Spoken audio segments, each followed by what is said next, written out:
నమస్తే, welcome to Suman TV. నేను మీ యామ్ని. ప్రస్తుతం మనతో ఉన్నారు ప్రముఖ ఆధ్యాత్మికవేత్త, ప్రముఖ జ్యోతిష వాస్తు పండితులు బ్రహ్మశ్రీ డాక్టర్ నాయకంటి మల్లికార్జున శర్మ గారు ఉన్నారు. గురుగారితో మాట్లాడి మనకున్న సందేహాన్ని అడిగి తెలుసుకుందాం. నమస్కారం గురుగారు. నమస్కారం.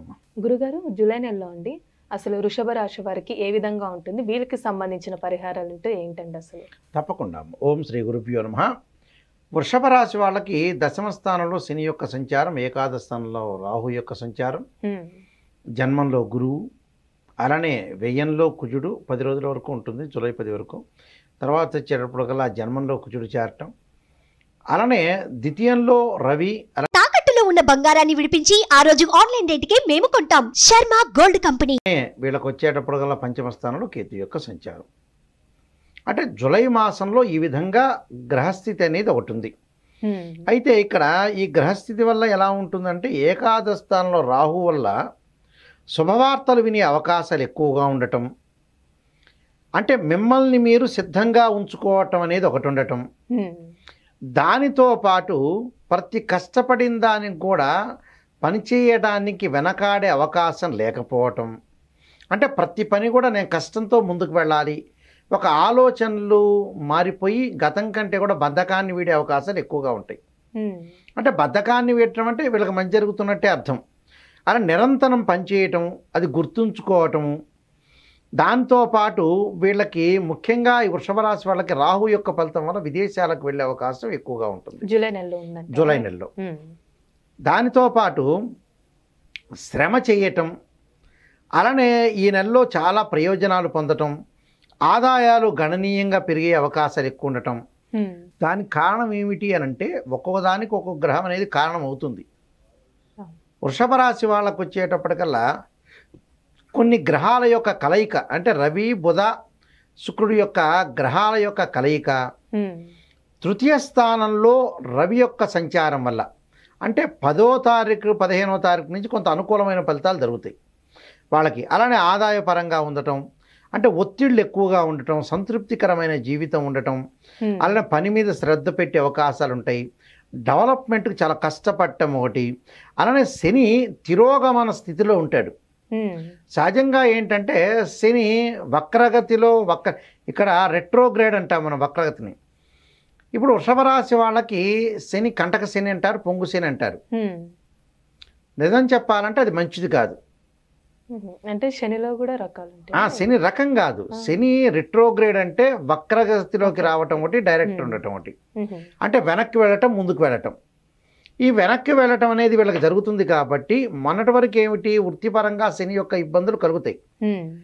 ఈ ఏదైతే వక్రగమనం అనేది కలిగింది కాబట్టి, అంటే వక్రగతిలో అంటే వెనక్కి రావటం అని అర్థం. ఈ వెనక్కి వచ్చే స్థితిలో ఉంటే శని వల్ల అనుకూలమైన ఫలితాలు జరుగుతాయి. అంటే డైరెక్ట్ ఉంటే అనుకూలమైన ఫలితాలు ఉండదు, వక్రగతిలో ఉండటం వల్ల అనుకూలమైన ఫలితాలు వీళ్ళకి వస్తాయి. అంటే వృత్తిపరంగా ఇబ్బందులు లేకుండా ఉండే అవకాశాలు ఎక్కువ ఉంటాయి. సహజంగా 10వ స్థానంలో శని ఉంటే ఏంటంటే కంటక శని, పొంగు శని అంటారు. అంటే వృత్తిపరంగా ఇబ్బందులు వస్తాయని అర్థం, మొన్నటి వరకు మనం చెప్పుకుంది. కానీ ఇప్పుడు తిరోగమనంలో రావటం వల్ల వృత్తిపరంగా ఇబ్బందులు ఉండవని అర్థం. అంటే అనుకూలమైన ఫలితాలు వచ్చే అవకాశం ఎక్కువగా ఉంటుంది. అలానే శ్రమకి సిద్ధంగా ఉండాలి. పని ఒత్తిడి ఉన్నా, కష్టపడినా దాని యొక్క ఫలితం, రిజల్ట్స్ వచ్చే అవకాశాలు ఒకటి ఉంటాయి. అంటే ఇక్కడ శని బలం బాగుంది, రాహు బలం బాగుంది, వెరీ క్లియర్ అది. దానితో పాటు వృషభ రాశి వాళ్ళకి రవి యొక్క సంచారం వల్ల కూడా, అంటే కర్కాటక రాశిలోకి 4వ స్థానంలో శని యొక్క ప్రవేశం జరగటం వల్ల కొన్ని విషయాలు సవాళ్లు తగ్గే అవకాశం ఉంటుంది. అంటే ప్రాబ్లమ్స్ తగ్గే అవకాశాలు ఎక్కువగా ఉండటం, అలానే ప్రయత్నాలు సఫలీకృతం కావటం, ఏకాగ్రత బాగా పెరిగే అవకాశం ఉంటుంది, క్రమశిక్షణతో ఉండటం, చదువులపై విద్యార్థులు దృష్టి పెట్టే అవకాశాలు ఎక్కువ ఉంటుంది, పోటీ పరీక్షలకు సిద్ధమయ్యే అవకాశాలు ఎక్కువగా ఉంటాయి. అంటే ఈ నెల కొంచెం అనుకున్న పనులన్నీ సక్సెస్ అవుతాయి. అలానే ఇక్కడ ఏదైతే కొన్ని గ్రహాల యొక్క కలయిక వల్ల చిన్న చిన్న ఉద్రిక్తలు సంభవించినా, ఇక్కడ కుటుంబ విషయాలు మాట్లాడేటప్పుడు కొంత జాగ్రత్త వహించి ముందుకు వెళ్ళాలి. అంటే ఎవరితో అయినా సరే తప్పుగా మాట్లాడకుండా జాగ్రత్తగా అనుసరించి ముందుకు వెళ్ళాలి.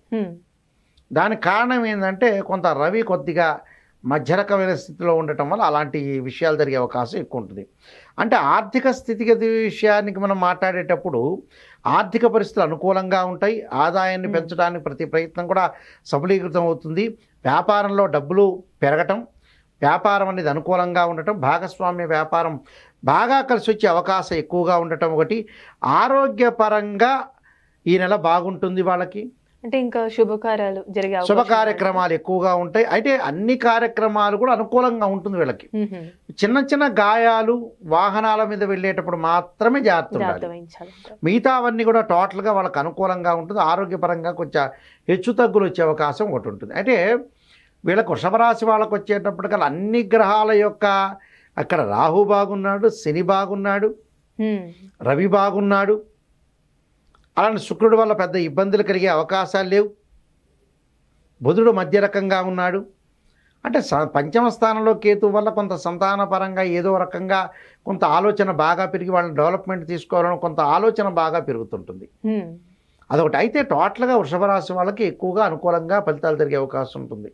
అంటే పరిహారం ఏం చేసుకుంటే మంచిదండి వీళ్ళకి సంబంధించి? దాని పరిహారం వచ్చేటప్పటికల్లా కుజుడి యొక్క ఆరాధన చేయాలి. మ్మ్. అంటే సుబ్రహ్మణ్య స్వామికి ఆరాధన చేయటం, సుబ్రహ్మణ్య స్వామి యొక్క గాయత్రి మంత్రాలు చదవటం, తత్పురుషాయుధే మహాసేనాయుధమే తన్నో షణ్ముఖ ప్రచోదయాత్రే మంత్రాన్ని చక్కగా చదువుకోవాలి.